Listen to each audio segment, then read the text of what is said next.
Искам да се извиня вчера, ако някой съм обидил с нещо. Аз в принцип съм емоционален човек и изживявам нещата, въпреки че това не е редно тук. Защото все пак сме дошли да играем. И рано или късно това нещо ще да се случи. Просто аз съм такъв тип човек, който ги изживява нещата. По никакъв начин не съм искал да нагрубя всеки един.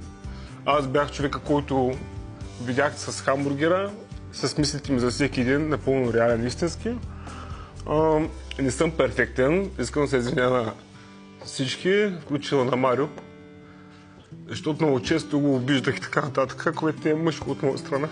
Стига се, не. И съжалявам за това, защото си добро момче. И към Ванеса даже, защото